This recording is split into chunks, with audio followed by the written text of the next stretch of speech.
अस्सलाम वालेकुम, नमस्कार, सत श्री अकाल एंड गुड इवनिंग। मैं हूं आरज़ू काज़मी और आप हमेशा की तरह से देख रहे हैं भेजा फ्राई। जी हाँ, भेजा फ्राई के नए एपिसोड के साथ हम हाजिर हैं और हम चलते हैं न्यूज़ की तरफ। सबसे पहली खबर जो हमारे पास है, वो यकीनन पाकिस्तान के लोगों के लिए है। यानी अगर आपके पास मोटर बाइक है, गाड़ी है, ट्रक है, बस है या कोई भी ऐसी सवारी है जिसमें आपको पेट्रोल की ज़रूरत पड़ती है या डीज़ल की ज़रूरत पड़ती है, तो आज ही जाइए और अपने गाड़ी या ट्रक या बस या जो भी आप चलाते हैं मोटर बाइक, उसकी टंकी को फुल करवा लीजिए। जी हाँ, उसका टैंक फुल इसलिए करवा लीजिए कि जी कहा ये गया है, पाकिस्तान में जो एक अनाउंसमेंट की गई है और कहा ये जा रहा है कि जी पेट्रोलियम एसोसिएशन यानी पेट्रोलियम डीलर्स एसोसिएशन जो है, उनका कहना ये है कि जी वो 5 जुलाई से, जी हाँ 5 जुलाई से वो लोग जा रहे हैं स्ट्राइक पे और तमाम पेट्रोल पंप जो हैं वो बंद कर दिए जाएंगे, क्योंकि गवर्नमेंट के साथ जो उनका डायलॉग चल रहे थे, गवर्नमेंट के साथ जो उनकी एक बहस चल रही थी या गवर्नमेंट के साथ जो एक डील करने की कोशिश की जा रही थी, वो बातचीत हो गई है नाकाम। जी हाँ, अनसक्सेसफुल हो गई है और इसीलिए अब कहा यह गया है कि जितने भी पेट्रोल पंप हैं पाकिस्तान भर में, वो सब के सब स्ट्राइक पे चले जाएंगे, यानी कि हड़ताल पे चले जाएंगे और वहां पेट्रोल आपको नहीं मिलेगा।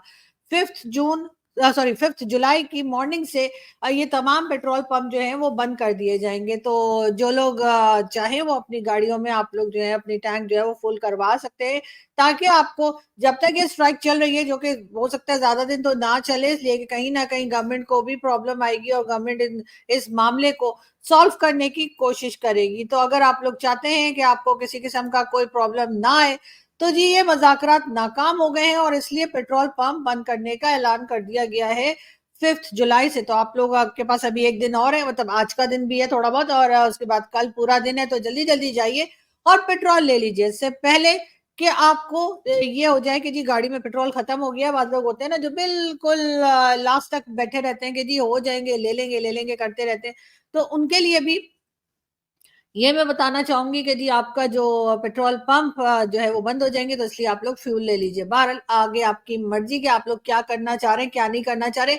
बात करेंगे एक बार फिर पाकिस्तान की और बात करेंगे इस बार चाइना और पाकिस्तान की। जी हाँ, पाकिस्तान की आज हर बड़े न्यूज चैनल पे खबर आ रही थी कि चाइना के साथ कॉन्ट्रैक्ट हो गया है, चाइना के साथ डील हो गई है पाकिस्तान की तरफ से कि जी अब हम उनको गधे एक्सपोर्ट करेंगे। जी हाँ, गधे हमारे यहाँ बहुत हैं, बहुत से गधे तो आपको मालूम है जगह जगह बैठे हुए, लेकिन खैर पाकिस्तान की तरफ से अब चाइना को गधे एक्सपोर्ट किए जाएंगे और एक्सपोर्ट ना सिर्फ ये कि गधे एक्सपोर्ट किए जाएंगे, बल्कि गधों का जो कह लीजिए पता नहीं बीफ होता है, मटन होता है, क्या होता है, बहरहाल उनके स्किन जो है वो भी एक्सपोर्ट की जाएगी। साथ साथ उनका उनके टिक्का बोटी करके भी एक्सपोर्ट किया जाएगा।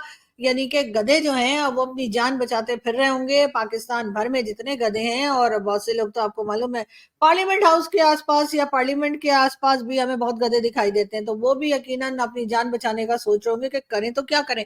लेकिन खैर इसका कोई गलत मतलब नहीं लिएगा, वाकई में गधे बहुत है पाकिस्तान में। लेकिन खैर अब पाकिस्तान ने ये किया है कि जी उसका कोई ना कोई तो हल होना चाहिए, यानी कि ऐसे होगा ये कि हम मिलियन ऑफ डॉलर्स कमा सकेंगे और ये गधे हमसे लेने को तैयार हो गया है चाइना।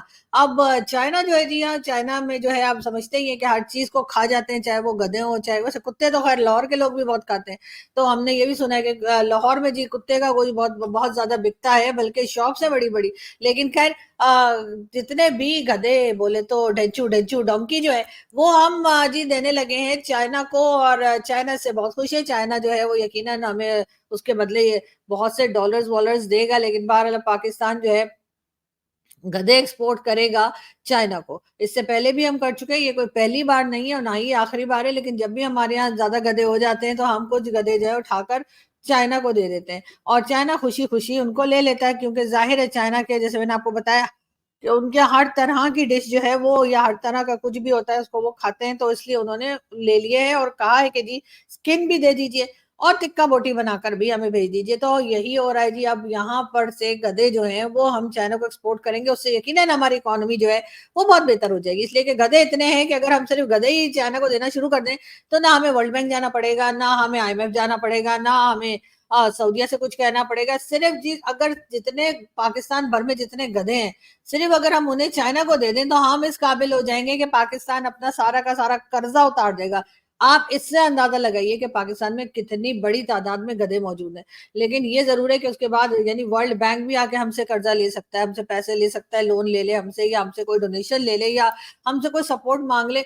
आईएमएफ भी हमारे पास आ जाएगा और आईएमएफ जो है जितना पैसा आईएमएफ वालों ने देखा नहीं, उससे ज़्यादा पैसा तो हम कमा लेंगे, सिर्फ़ और सिर्फ़ ये गधे बेचकर। मगर खैर देखते हैं कि ये किस तरह से आगे बढ़ती है बात और कहाँ तक और कितने मिलियन या बिलियन डॉलर पाकिस्तान बना पाएगा ये गधे बेच-बेच कर। लेकिन ख़ैर बहरहाल ये एक पक्की खबर है और ज़ाहिर है कि हम लोग गधे बेच रहे हैं तो उसमें शर्माने की क्या बात है? हमने क्या करना है इतने गधों को यहाँ पे रख के? हम लोग तो खाते नहीं हैं। हाँ, कुछ जगहों पे खाया जाता है लेकिन हमारे यहाँ ज़्यादातर हम गधे-वधे नहीं खाते। लेकिन ख़ैर कोई बात नहीं, चाइना को दे देंगे तो ये हमारे लिए बेहतर ही होगा। बात करेंगे एक बार फिर फवाद चौधरी साहब की। शेर अफजल मरवत ड्राइवर लेवल के लोग हैं जो जीत कर आ गए। जी हाँ, इस वक़्त शेर अफजल मरवत और फवाद चौधरी साहब दोनों में 36 का आंकड़ा चल रहा है। शेर अफजल मरवत जो हैं वो भी फवाद चौधरी साहब के खिलाफ उल्टी-सुल्टी बातें कर रहे हैं और दूसरी तरफ फवाद चौधरी साहब का कहना ये है कि जी ये ड्राइवर लेवल के बंदे हैं यानी कि शेर अफजल मरवत और जो कि इलेक्शन जीत कर आ गए। खैर ड्राइवर की भी कोई रिस्पेक्ट होती है सर, ड्राइवर का आप ड्राइवर लेवल का ऐसे बता रहे हैं जैसे कोई बहुत ही निचला काम करने वाले लोग हों, तो ऐसे नहीं कहना चाहिए। मेरे ख्याल है कि ड्राइवर भी अगर कोई जॉब कर रहा है, कोई कोई मतलब किसी के साथ कोई एज़ अ ड्राइवर भी काम कर रहा है, तो उसकी भी थोड़ी-सी रिस्पेक्ट होनी चाहिए। लेकिन फवाद चौधरी साहब आपकी इस बात से मैं एग्री नहीं हूँ कि आपकी अगर लड़ाई-झगड़ा किसी आपके अपने साथी पॉलिटिशियन या पार्टी मेंबर से हो जाता है, तो आप उनको इस तरह की बात कहें। लेकिन बहरहाल शेर अफजल मरवत साहब भी कहीं से पीछे नहीं है और वो भी जो उनको समझ में आता है वो बोल देते हैं, जो नहीं समझ में आता वो भी बोल देते हैं। वो फवाद चौधरी के साथ इस वक़्त उनका बहुत शदीद किस्म का इख्तिलाफ चल रहा है और देखते हैं कि इमरान खान पार्टी को समेट पाते हैं या इमरान खान की पार्टी का वही हाल होगा जो एमक्यूएम का हुआ था। आप लोग जानते ही हैं एमक्यूएम जो है वो कितने हिस्सों में बँट गई और उसके बाद आज हाल ये है कि कोई भी लिफ्ट नहीं कराता कि हर एक की अपनी-अपनी एमक्यूएम चल रही है। कई दूसरे नाम रखकर एमक्यूएम के साथ उन्होंने बहुत से नए वर्ड जोड़ के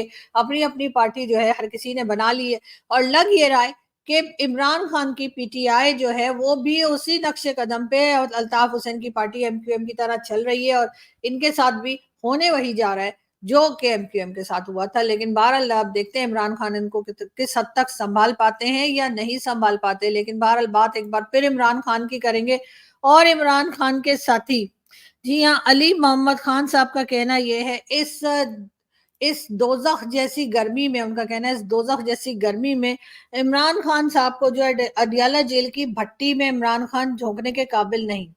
दिल बहुत दुखी होता है। जी हाँ, इनका कहना ये है कि इमरान खान साहब को इस वक़्त जो गर्मी पड़ रही है पाकिस्तान में, लाहौर में, हर जगह, इस्लामाबाद में, कराची, हर जगह ही बहुत सख्त गर्मी पड़ रही है। इस इतनी तेज़, इतनी बदतरीन गर्मी में अडियाला जेल में जहाँ इमरान खान को रखा है, उनका कहना ये है कि वो ऐसा है जैसे कि जहन्नुम की भट्टी में डाल दिया हो या जहन्नुम जैसी गर्मी हो और ये देखकर दिल बहुत दुखता है। ये कहना है जी अली मोहम्मद खान साहब का। अली मोहम्मद खान साहब इमरान खान के उन साथियों में से हैं जो मुश्किल वक़्त में भी इमरान खान के साथ खड़े रहे, जिन्होंने इमरान खान की पार्टी को नहीं छोड़ा। कई लोग जो हैं वो किसी न किसी तरह के प्रेशर में आए और उन्होंने इमरान खान की पार्टी को छोड़ा और उसके बाद 9-2-11 हो गए, लेकिन अब वापस भी आना चाहते हैं। तो ख़ैर हर एक की अपनी मर्ज़ी होती है, हर एक का अपना एक स्टैमिना होता है, हर एक की अपनी एक बर्दाश्त होती है कि वो कहाँ तक इन चीज़ों को सह सकता है जो उसके उसके साथ हो रही हों। चाहे वो कोई पॉलिटिकल फ़िगर हो, चाहे कोई मीडिया पर्सन हो, चाहे कोई आम शहरी हो। किसी को कहाँ तक कोई तंग हो रहा है, किसी को कहाँ तक परेशान किया जा रहा है और उस परेशानी को वो कहाँ तक झेल सकता है, उस परेशानी को कहाँ तक वो टॉलरेट कर सकता है, उसके अंदर कितनी हिम्मत है, ये तो ख़ैर हर एक की अपनी अलग-अलग होती है, इसलिए किसी को भी हम गलत नहीं कह सकते। बहरहाल इस वक़्त इमरान खान के बारे में यही कहा जा रहा है, अली मोहम्मद खान साहब की तरफ से कि वो जिस जगह जेल में हैं, अडियाला जेल में, वहाँ पे गर्मी बहुत है और ये उनको देखकर इनका बहुत दिल दुखता है। यकीनन इमरान खान के एक सिंसियर साथी हैं और आखिरी वक़्त तक इमरान खान के साथ ही खड़े हुए हैं और किसी वक़्त भी हमने ये नहीं सुना कि अली मोहम्मद खान साहब ने पार्टी छोड़ दी हो या किसी और पार्टी में चले गए हो या उन्होंने ये अनाउंस किया हो कि जी मैं तो सियासत ही छोड़ रहा हूँ। ऐसा होते हुए हमने नहीं देखा। तो यकीनन ये इमरान खान के जो है बहुत ही अच्छे एक तरह से दोस्त हैं। उनके बारे में वो यही कह रहे हैं कि उनका दिल दुखता है इमरान खान को परेशान देखकर। खैर परेशान देखकर इमरान खान क्या उस वक़्त भी परेशानी लोगों को होनी चाहिए थी। जिस वक्त मरियम नवाज को जेल में रखा गया था, जिस वक्त जुल्फिकार अली भुट्टो जेल में थे, बेनजीर भुट्टो जेल में थी, आसिफ अली जरदारी जेल में थे, नवाज शरीफ जेल में थे, शहबाज शरीफ जेल में थे, और एक लंबी लिस्ट है कि जिसमें सारे के सारे पॉलिटिशियन किसी ना किसी वक्त जेल गए और जेल की सख्तियां उन्होंने भुगती। लेकिन बहरहाल जब बाहर आते हैं और कोई दूसरा पॉलिटिशियन जेल में जाता है तो बाकी दूसरे लोग जो बाहर होते हैं वो बड़ी पार्टी करते हैं। इस वक्त भी मरियम नवाज जो है वो बार बार स्टेटमेंट देती है इमरान खान को लेकर कि ठीक है जी, एक एसी लगा दीजिए, दो एसी लगा दीजिए, और कभी कोई बात और कभी कुछ। तो मेरा ख्याल है ऐसा नहीं होना चाहिए।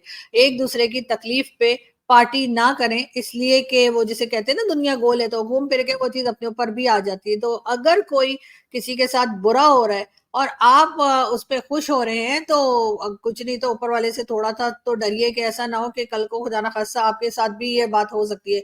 ऐसे वक्त में एक दूसरे के साथ खड़े होना चाहिए, ऐसे वक्त में एक दूसरे का साथ देना चाहिए। अगर कोई प्रॉब्लम में है, किसी परेशानी में है, तो आप साथ देंगे तो कल को अगर खुदा ना खास्ता आपके साथ कुछ होता है तो दूसरे को भी ख्याल होगा कि ये मेरे बुरे वक्त में मेरे साथ खड़े थे। खैर बहुत से लोग ऐसे भी होते हैं जिनके बुरे वक्त में आप साथ खड़े होते हैं, लेकिन जब उनको आपकी जरूरत नहीं रहती है, वो आपसे जितना फायदा उठाना है उठा चुके हैं, तो उसके बाद वो आपके खिलाफ बोलना शुरू कर देते हैं, वो आपके खिलाफ ट्वीट्स लगाने लगते हैं, वो आपको बुरा भला कहते हैं। लेकिन वो ये भूल जाते हैं कि कल को यही टाइम उनका फिर आएगा और उस वक्त उनको कोई मदद नहीं करेगा, क्योंकि पहले वाले के साथ जो उन्होंने किया वो देखकर यकीनन बाकी लोग जो है वो होशियार हो जाते हैं ऐसे लोगों से। लेकिन बहरहाल हमारे पॉलिटिशियंस का यही एक अफसोस वाली बात है कि ये मुश्किल वक्त में एक दूसरे का साथ छोड़ देते हैं और उल्टा एक दूसरे को मजीद फंसाने के चक्रों में ऐसी ऐसी स्टेटमेंट्स देते हैं कि जिससे देखकर यही लगता है कि इन्हें कोई या तो फर्क नहीं पड़ता है या फिर ये चाह रहे हैं कि ये और मुश्किल में रहे। बात करेंगे शहबाज शरीफ साहब की।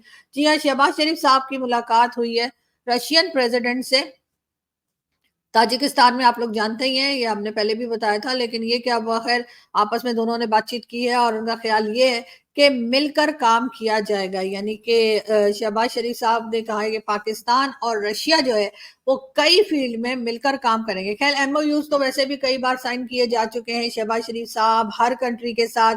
वो जो सऊदी अरब का डेलीगेशन आया था, जी हाँ, जो आई थिंक 25-30 के करीब लोग आए थे सऊदी अरब का डेलीगेशन, और उसके बाद क्या हुआ, कुछ भी नहीं हुआ। और उन लोगों ने किसी तरफ से भी हमने देखा कि एमओयूज तो बहुत साइन किए, लेकिन उसके बाद काम कोई शुरू नहीं हो सका। वो जो आपने दावे किए थे कि जी इतने बिलियन लेकर आ रहे हैं, उतने बिलियन लेकर आ रहे हैं, कोई 30 बिलियन ला रहा था, कोई 25 बिलियन लेकर आ रहा था, और सऊदी अरब से डेलीगेशन जो आया था उसकी खातिर कर करके हमने काफी पैसा खर्च कर दिया। और कहा यह गया कि जी ये जो बिजनेस कमेटी है सऊदी अरब की वो आई है और वो पाकिस्तान में चेक करने आई है कि वो कहाँ कहाँ पैसा इन्वेस्ट कर सकते हैं। उन्होंने देखा, उन्होंने चेक भी किया होगा यकीनन, जब आए थे इतने दिन पाकिस्तान में रुके और इतने सारे लोग थे सऊदी अरब से, मगर जाने के बाद उन्होंने कोई जवाब नहीं दिया। जाने के बाद ना तो उन्होंने ये बताया कि वो पैसा कहाँ इन्वेस्ट करने वाले हैं, कब इन्वेस्ट करने वाले हैं, कैसे इन्वेस्ट करने वाले हैं, यहाँ तक कि कोई एक वर्ड हमने नहीं सुना कि कुछ हुआ हो। लेकिन बहरहाल एक बार फिर अब रशियन प्रेसिडेंट के साथ मुलाकात की है शहबाज शरीफ साहब ने, और शहबाज शरीफ साहब एक बार फिर उसी तरह की बातें कर रहे हैं जो उन्होंने जब सऊदी अरब से जब डेलीगेशन आया था तब भी इसी किस्म की बातें की थी कि बस जी अब तो पाकिस्तान के हालात बदल जाएंगे, आईएमएफ के पास हमें जाना नहीं पड़ेगा, वर्ल्ड बैंक को हम टाटा बाय बाय कर देंगे, और हमारे यहाँ जी इन्वेस्टमेंट पे इन्वेस्टमेंट आएगी, और हमारे यहाँ कोई टेंशन जो है वो नहीं रहेगी, हम लोग जो है वो बिल्कुल, हमारी इकोनॉमी भी ठीक हो जाएगी और ये हो जाएगा। लेकिन मेरा ख्याल है वो अपनी पर्सनल इकोनॉमी की बात कर रहे थे, कंट्री की इकोनॉमी की बात कर रहे होते तो कुछ और होता। लेकिन शायद उन्होंने अपनी पर्सनल इकोनॉमी को ही लेकर ये बात की थी, तभी ये सब कुछ हुआ। बहरहाल देखते हैं कि शहबाज शरीफ साहब इसके बाद आगे क्या करते हैं। चलिए थोड़ा सा फिल्मी बातें कर लेते हैं जी, हाँ, मूवीज की। और बताया ये जा रहा है कि जी फवाद खान जो कि पाकिस्तानी एक्टर है, फवाद खान, और वो एक बार फिर इंडियन फिल्म में पहले भी काम कर चुके हैं।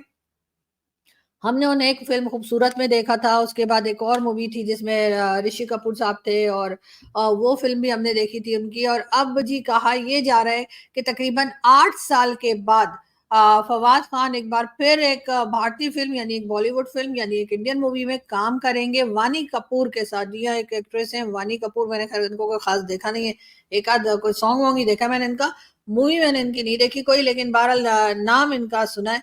और जी वानी कपूर और फवाद खान जो है वो एक साथ एक फिल्म में कास्ट कर लिए गए हैं, और अब ये बताया जा रहा है कि तकरीबन पूरे 8 साल के बाद जो है फवाद खान किसी भारतीय फ़िल्म में काम करेंगे। 8 साल पहले उन्होंने काम किया था और अब 8 साल के बाद करेंगे। बीच में ज़ाहिर है कि जिस तरह के टेंशन्स रहीं हिंदुस्तान-पाकिस्तान की, तो ये भी कहा गया कि किसी पाकिस्तानी एक्टर के साथ काम नहीं किया जाएगा, किसी पाकिस्तानी सिंगर के साथ भारत के लोग काम नहीं करेंगे और इसी किस्म की कई चीज़ें जो हैं वो चलती रही। लेकिन एक बार फिर फवाद खान को फ़िल्म में लिया गया है, तो इसका मतलब तो यही बनता है कि यानी टर्म्स जो हैं वो कुछ बेहतरी की तरफ जा रहे हैं, वरना अगर इतने दिन से बंद कर रखी थी फ़िल्में और कुछ भी नहीं हो रहा था, क्रिकेट हो रहा था, स्पोर्ट्स हो रहा था।